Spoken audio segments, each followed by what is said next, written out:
Today we're taking the original boring designs of Littlest Pet Shop and turning them into something new. Let's get to it. I'm about to unbox 5 different Littlest Pet Shop designs that I'll be working with. I bought these little guys used off of someone, so today we're going to be turning them into something beautiful. The seller also sent me some free little toys to go with it, so that was really cool of her. But let's see what we are working with today.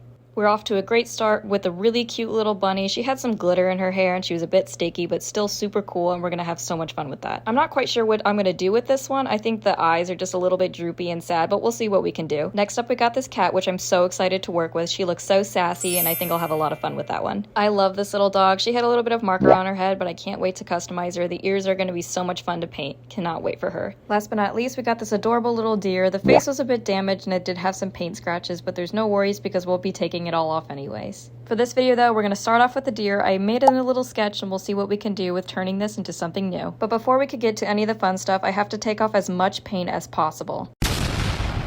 I know there's still some paint left, but this is honestly as much as I could get off, so we're just going to work with what we got. I took the head off so it'd be a little bit easier to paint, and there was a lot of flakes and weird stuff in there. It kind of smelled a little funky, so I definitely needed to give it a good clean before I could do anything. After that was done, I decided to get started on the body first, just because I knew that was going to be a lot easier and a lot quicker than the face, so we'll just go ahead and finish that up real quick.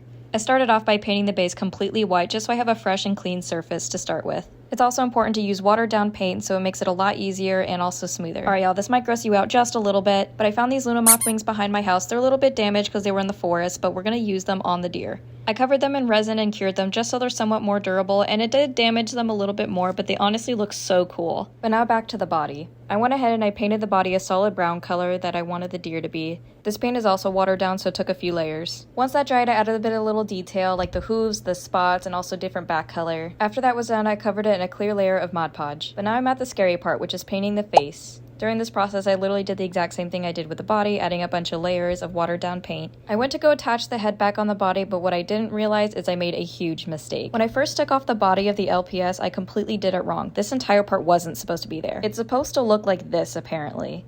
And I ended up getting it stuck in the LPS's head. The process of trying to fix this ended up damaging the LPS a little bit, so I did have to go over and do some work, but it looked super goofy and I did not know what to do. I had to improvise by adding some wire and gluing it. Miss Girl may have been decapitated and lost her head and bobble, but it is okay because we're working with her and we're doing our best here. I had to do the scariest part next, which is her eyes. In my opinion, the eyes are the most important part of the LPS doll because that's what you see first. I feel like if you mess up the eyes, you kind of just mess up the whole doll. No pressure. Despite this though, I had a lot of fun painting the eyes and messing around with hearts, sparkles, and different techniques, and I honestly love the results.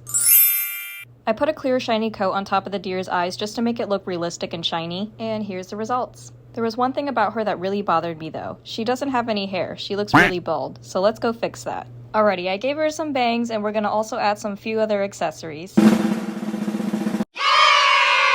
And these are the final results. I honestly absolutely love the results of this, but if I'm being completely honest, this was my first ever customization I've ever done. She's definitely not perfect and has a lot of different imperfections, but that's honestly just part of the process of learning. So if you guys have any advice in the comments, I will read them all just so I can get a better idea on how to do this right, and hopefully not break the head again. Anyways, thank you guys for watching, and I can't wait to read your advice. See you guys again soon, and stay cozy.